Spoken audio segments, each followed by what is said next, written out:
welcome back to the Skin Philosophy Edit. My name's Anna Louise, and here with me today is Donna Pardello.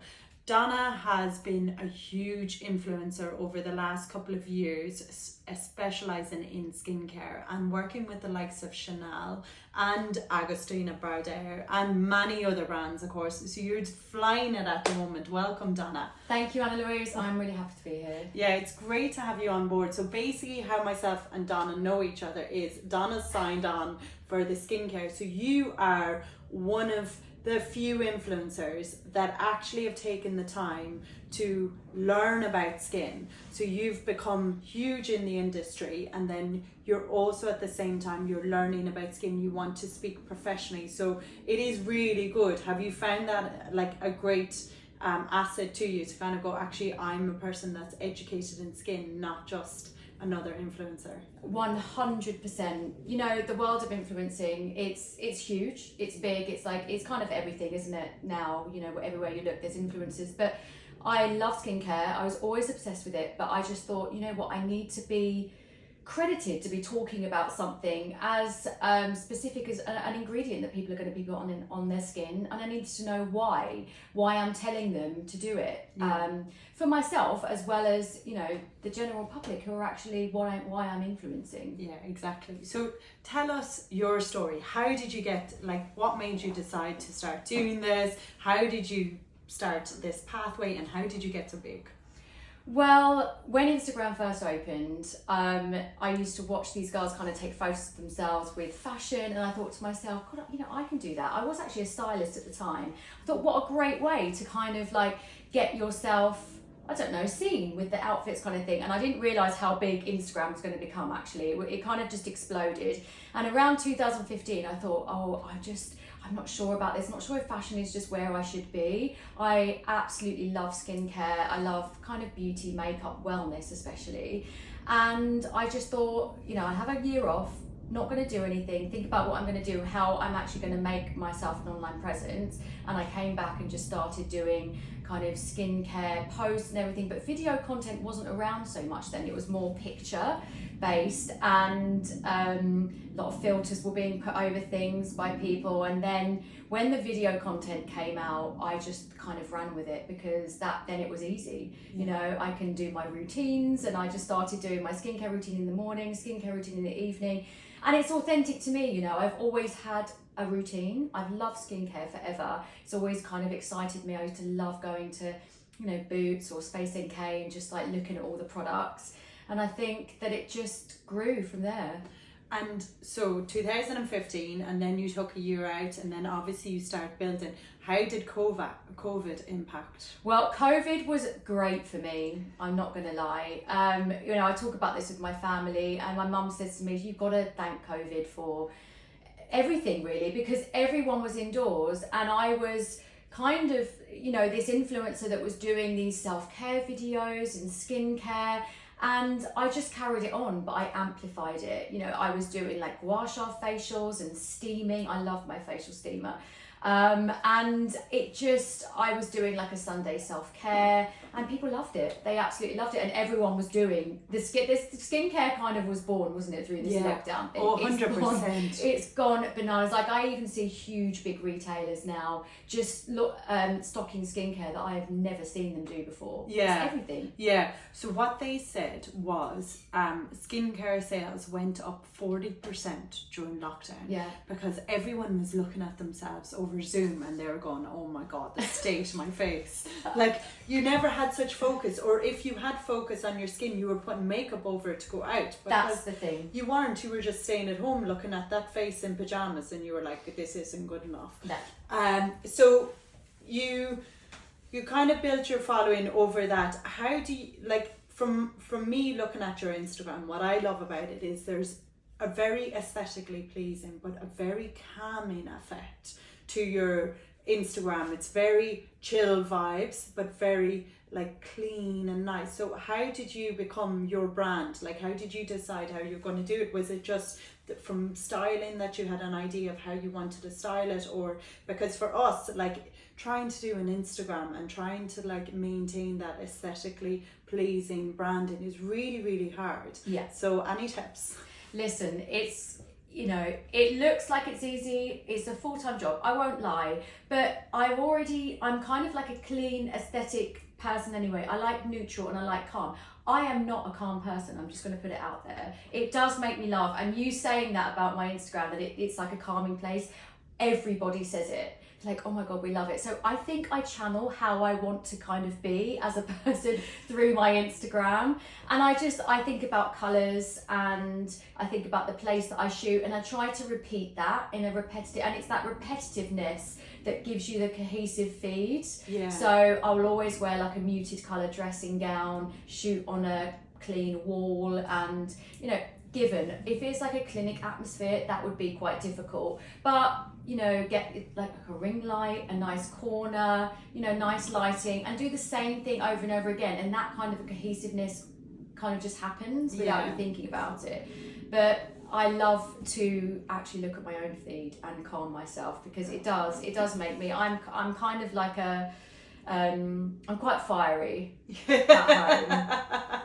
I am, but I do enjoy that aestheticness of my Instagram. Now TikTok, for example, has come along, and my aesthetic feed doesn't actually transpire so well on TikTok. It's not something that they kind of, the audience over on TikTok, who are completely different than Instagram, want. They love like quick, snappy, on the cuff kind of videos, like really quick in front of the camera kind of thing, and I'm having to adjust myself to fit into that as well, because I've just started TikTok. We've just had this conversation, myself and Lauren, now about our TikTok and stuff. I kept saying the TikTok, you know, when old people said the Facebook years ago. Now I'm doing the same thing. But TikTok have just introduced 10-minute videos. Yeah.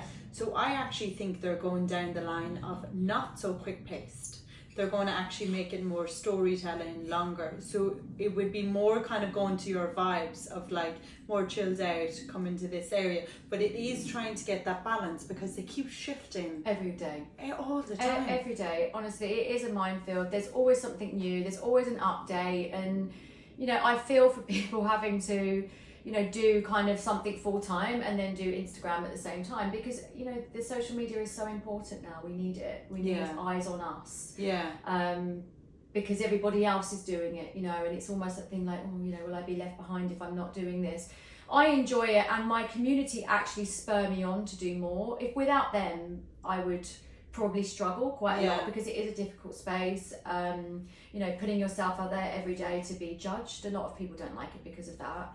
A lot of my friends who don't do social media say to me, how do you do it? How do you put yourself on social media? And, you know, you're asking for an opinion, whether it's a good or a bad one. That's almost what you are. And, you know, I that kind of thing I've managed to get over, and I'm fine with, but I do get it. Difficult. Because that's what we were just discussing about with someone else as well, is there is that judgment and there's an opinion, and it's not always nice. No. And like we were just saying before earlier, like for me, if I started getting that, I would be like, no, that's fine, I'm off Instagram. But it's very hard to deal with. I would say, it's personally, like, I don't get it why there's such, like, there needs to be a negative vibe, but for some people they just get triggered by whatever it is. But how do you get it out of your head? How do you go, okay, I'm not, or do you just not read comments? I do read comments, because I reply to everyone. Like, you know, my community love that, but I just bypass. Like, you have to. Because I'm truly passionate about what I do, and I think you have to be passionate about what you do. Because one, the audience will know. They will know that you're not real. And two, you know, God, I lost my train of thought. Could you cut that bit? Ask me again. I can't even remember what I asked him. Oh yeah, how do you deal? So I didn't know what 2 was. Oh my God, I'm so tired. Okay. So how do you deal with that negativity, like those type of comments? How do you let it slide off you? I think I just read them, and I have to kind of put it into a part of my brain and think they're only saying this because, you know, of A, B or C. And it's not anything to do with me, because I'm doing exactly the same as I always do. And that I get such, you know, I'll get 99% great feedback and there's always only 1%. Yeah. I've recently touched on talking about the food situation with skin. Now, this is huge for me, and this is a part of my career that I am moving into, because I truly believe in the gut-skin relationship, like 100%. Yeah. And I've slowly but surely, I was talking to my agent about it, and we were talking about goals for the year, and, you know, what can we do to, you know, expand on the skincare. It's very niche skincare. And I said, I want to bring in food. That's what I want to do. So she said, okay, slowly start bringing in your diet and everything. And I don't think I've gone slowly. I actually think I've gone like kind of 50% with it. You know, I'm like what I eat in a day and all this kind of thing. But that has triggered a lot. Really? And yes. Oh, you know, you're triggering eating disorders and you're triggering this, and you shouldn't be talking about this. You shouldn't be talking about ingredients and food. And I'm like, why? That's surprising for me. You know, it's my channel. Yeah. So I did have a wobble Yeah. about a month ago, and I just thought, oh God, like, and I had to ask my audience, like, what do you think? Should I be talking about this? Honestly, the overwhelming response was yes. 100%. Yeah. 100% you should be doing this. And I had to say, if you don't like my account, I'm really sorry, you have to go find somewhere else. Yeah. Because there are millions of influencers talking about things, all types of things, so just find one that you like and then carry on with it. But it's hilarious that they're having an issue over food. Like, go look at those shakes people are doing. Do you know there's so much dodgy things? So bad. And you're educating in how food impacts your skin, which actually is such a huge part of our skin, that it's crazy that they're. No, but that's just it's crazy. Honestly, I am. You eat your way to good skin. Yeah. 100% with you. Yeah, so it is. So with that, a part of that is also working with skincare brands. So for me, how do you find working with skincare brands, like building partnerships, finding out the best ones? Say, for example, I have a skincare brand. So what makes you work with a skincare brand? What do you look for? Because I'm sure there's plenty of skincare brands that are listening, or people who want to, and it's developing that relationship with influencers, because it's actually quite hard to decide who would be good to work with and how that starts off, basically. Well, you know, I built a brand, and my brand is luxury, high end when it comes to like skincare, makeup, wellness. You know, I've put myself down that avenue, but I also love I love all skincare. And I think, going back to your question of what makes me decide, it's formula, it's the ingredients. Yeah. And if I've been sent a brief or sent a skincare brand and, you know, we're launching this and we want you to help us launch it, want to work on it, I'll get a huge, big, you know, lot of information about that product. And the first thing I do is go into the ingredients, like what's the formula, you know, is it worth it, you know, is it going to change skin, is it going to help, is it going to keep your barrier healthy, like all those kind of things, and I'll checkpoint it all off. And does it fit with me? Does it fit with me? Because if I start doing things that don't fit with me, they're onto you. Like, Donna, why are you doing that? This is not you. You'd be like, you're doing this because you're being paid to do it. You're not doing this because. So it's you as an influencer to know that the most important thing about your job is your audience. That's it. Because that's why you're there. You know, you're not there to be flown around the world with Augustina Spada, you know, to do or adverts or anything like that. That came because I looked after my community and I made sure that I was being authentic and talking to them about good skincare, and, you know, the feedback that you'll start getting from people or the general public. Donna, my skin is like this because of you. Donna, I eat like this now because of you. I feel so much better about myself because of you. And that's it. That's your job. Everything else is a bonus. I literally, you know, some things have happened to me this year. I have just arrived home from New York shooting with Augustina Spada, and it brings me to tears. Because it's crazy, you know. Getting flown over to New York. Crazy. It's great, and the trip to Provence as well. And that's so nice with Chanel. The Chanel things are always very luxurious, and, you know, obviously it's beautiful. But we're going with the skincare team. We're going to learn about how they grow the camellia flower, extract the you know, part of the camellia flower, which is the heart of all of their skincare, and, you know, cell regeneration and all those kind of things. And it's fascinating. You know, obviously everything around it is going to be beautiful, but it's, for me, I can't wait to go and see their laboratories and how they actually formulate the skincare. And so on a personal level, like, do you find it tough keeping up with this at all times? Because it really must be draining, you know, because I find I'll try and do consistent stories to keep a connection of like what we're doing and all of that kind of stuff. But some days I just can't be bothered. Yeah. And it's easy for me to step out because there's so much more of the brand being represented by other stuff. But you have to be in there all the time, and no matter what's going on with your life. So how do you find that?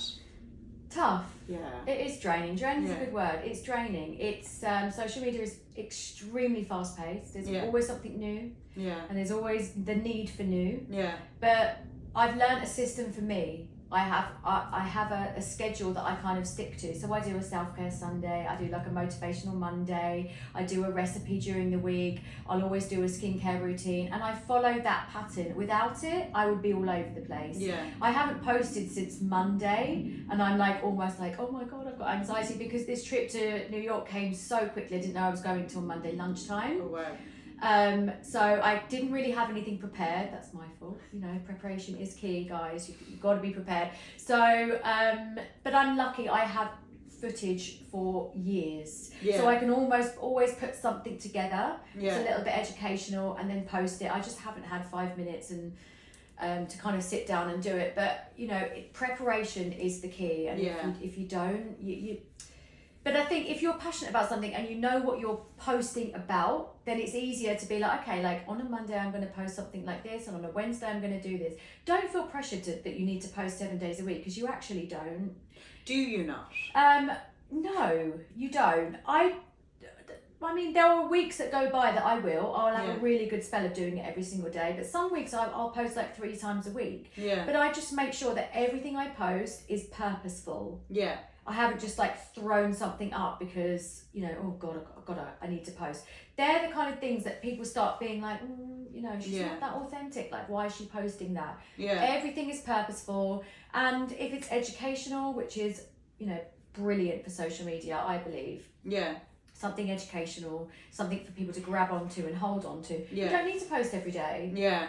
Yeah, it is difficult though, because it's that guilt. You feel like I should be doing something. It's like the same way, you know, on a Sunday, if you're taking a few hours, you're like, maybe I should be doing something rather than taking a few hours. It's like the on button all the time. Yeah, I have an on button all the time. I have a tripod set up 24/7. Really? Yeah, the tripod's just there as part of my home. Okay. Because I see opportunity in everything that I do. If I'm in the kitchen cooking, I'll just get the tripod and I'll film it. Yeah. Even if I don't know what I am filming it, I'll just film it. Yeah. Because that gives me content. Yeah. Content is literally the first thing I think of when I wake up in the morning. Content. Yeah. But you know, I'll make my bed and I'll film it. I'll open the curtains and I film it, because they're the little things that will tie together a piece of film for me. Yeah, and it'll bring the aesthetics together as well nicely. Yeah, it's been on that kind of always, your focus is content, and it's always been focused on the aim of the game, like making sure that you're getting good content out there. And I think that's why it's really liked. I think also because you're authentic, and also because you care about it being the proper stuff. You're not going, let's just tell you about, I was about to say product and I better not, but like, let's just, you know, something that's, you know, is not going to be good for the skin. Yeah. For me, social media is about building a community. Yeah. You don't know who they are. I don't know what my community look like, but I know them now. Yeah. You know, I know what they're expecting from me, and if I deviate from that, they'll tell me. Yeah. So I just, it's my job to not deviate from that. It's my job to keep up my aesthetics now, to keep up my the way that I talk to people about skincare, the way I approach myself to people. That's my job. I'm responsible for them, really, I guess. And did you ever want to run away? Like, always. Have you just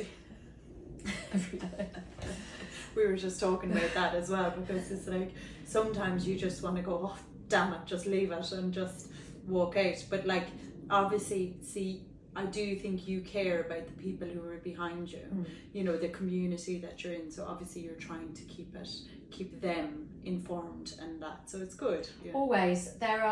We are living in a skincare era. Yeah. It is crazy. And there are products that arrive at my house. Yeah. I mean, you've never seen anything like it. Yeah. And I have to sift through and think, you know, okay, well, that they'll want to know about that, and you know, I don't think they're going to want to know about that. So, you know, that's my job, my responsibility as well. You know, I'm so lucky to be gifted so much. I know about all the new launches before everybody else, you know, that kind of thing. So that's a big responsibility. And saying no to some stuff, like not posting them. Because I know you might, like, some people might feel guilty, or they feel they have to post it because they've been gifted it. When all the gifting first started, all of that, of course I did. But then I thought, no. And it comes back to that authentic thing again. Yeah. And there'll be skincare brands that will send me stuff knowing that I won't be putting it on my feed. Really? They'll know. And I don't feel guilty about that anymore, because I don't have the obligation to post. Yeah. At all. They send it to me with hope that I will, because I'm giving them social exposure then. So it becomes a business thing.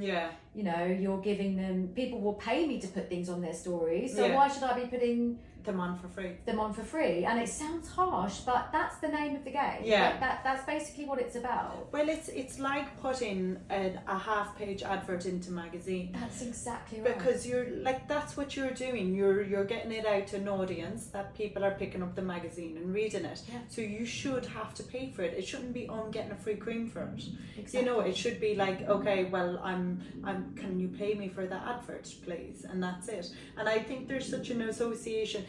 The reason I think there's such a bad association with ads and influencers is because so many influencers said they loved something without saying they were paid for it.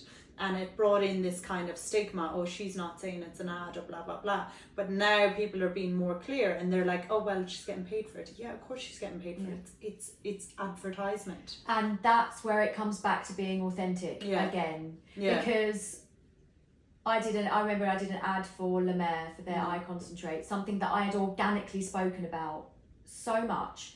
And it was one of my best performing pieces of content ever, because people knew. They already knew. So this is, again, like, I turn away a lot. Like, I've had 3 offers for retinol jobs come up over the past 3 weeks, and I was just talking to my agent about it whilst I was in New York. We were going through some things, and she said, I'm turning these down, you know that, don't you? I was like, yeah, of course. Because I can't be peddling, like, I was always also in New York to be talking about the new retinol product for Augustin Spada. I actually am an ambassador for them, so you know, it was a given, like, you know, this is new for him, like, I was obviously going to go. And I'd done a previous job with Vichy. I love working with Vichy. I'm a kind of long-term you know, worker with Vichy, and I did a retinol for them, and I just like, I can't take on any more retinol jobs. So again, that's, you know, I don't want to turn away the money, but I have to. Because that's not only it, like, people don't get that. For you to be authentic and give your community that authenticity, you're actually turning down money. You have to turn down money. And it's crazy because people don't realize, they're like, you know, they see, you know, if you take something on or you don't take something on, they don't realize that you're going to be out of pocket just to keep honest on what you're putting out there. It's true. But it's good. It shows that, like, you really care about what you're doing. I do. I honestly do, because I know in the long run it's going to be better for me. Because they're the reason I'm here. They're the reason I get to do an ad. So I'm not going to turn my back and just be like, oh yeah, I'm going to take that, because you can't. Because without them, I wouldn't be doing the ads. Exactly. No, it's really interesting. It's really interesting to see it from the influencer side of things, because it is often we get the other side of things, and a very successful influencer, you know, seeing it from their point of view. I think we have to look at it a little bit more like, you know, it's not fair that there's so much stigmatism around influencing and the fact you're getting paid for jobs. So we have to look at it more like, this is the marketing kind of vibe now. It is. And you know, I'm 44, and I did struggle with social media because I wasn't grown. I didn't grow up in an era where, you know, we had phones or anything like that. Phones. It's going to the phone box. But you know, it's difficult. But I'm now kind of at that place where social media is my life. But I am so much about my audience, and that's why I do it. because I don't, when people ask me what I do, I always sometimes feel like, am I an influencer? I'm like, no, you know what, I'm a content creator. Yeah. I'm an educator online. Yeah. And my sister tells me to tell them, you know, I'm kind of like an advertiser, I guess. You are an advertiser, but then you shouldn't, it's like, I feel, I hear it in your voice, the way you say influencer. It's the same way, like when I first qualified as a beauty therapist, it was like, I'm a beauty therapist, but like when I'd set up the businesses, when I'd done clinics, when I'd done all of this, I'd be half kind of like, well, I'm not just a beauty therapist. But then it's like, I don't want to, it's actually a good thing. It's okay to say that. Yeah. But there was such a kind of, years ago, there was such a thing with that too. It's like, you had to be less educated, and, you know, to become, you know, a therapist, you were less educated or stuff. So there is that kind of thing. It's like, it's okay to be an influencer when you have principles behind you and you have authenticity, and you're only doing these things to show what you truly passionately believe in, and you're not doing it for a quick buck. No, absolutely not, because there wasn't any bucks when I first started at all. Yeah. No, you've got to love what you do. Yeah. You've got to love what you do. We're entrepreneurs, yeah. Louise. Yeah. We're women killing it in business. Yeah. That's what we are. Killing ourselves. Yeah, well, that too, but... Yeah, no, it is, and sometimes as women we find it difficult to pat ourselves on the back and go, yeah, we're doing okay. Massively. Yeah. And so I was in New York on International Women's Day, and I woke up and I was like, I am in New York with Augustina Spada, growing my career on International Women's Day. Like, yeah, exactly. I'm killing it. Yeah. I know it is. We've got to recognise that, you know. Yeah. Because sometimes I think I've got to do better. Yeah. Tomorrow's going to be better. That post is going to be better tomorrow. No. We are doing it. Yeah. You know, anyone training to do anything. Yeah. You know, there might be loads of you out there like training, and you've got children, and you've got a husband at home, and you've got the family thing going on, but you are doing something for yourself, and anything for yourself. Yeah. Is where. Yeah, exactly. You know, it is. Anything to grow yourself. Absolutely. And that's, it is there's so much, say with having children and all of that kind of thing, you're kind of like, oh, well, it doesn't really count. That's all part of it too. It's like you're being a mum. Yeah. You're trying to expand your knowledge. You're trying to drive your career. You're trying to build a business. Whatever it is, it's like you have to go, okay. You're a multitasking hero. Yeah, it's okay. Yeah. But we do tend to be too hard on ourselves. Oh, massively. Because we're the best. Yeah. No, it's been great talking to you about everything. Like, it's really nice, and thank you so much for coming the whole way and coming in to see us. My pleasure. And yeah, I'm sure everyone's going to love this. Hope so. Yeah.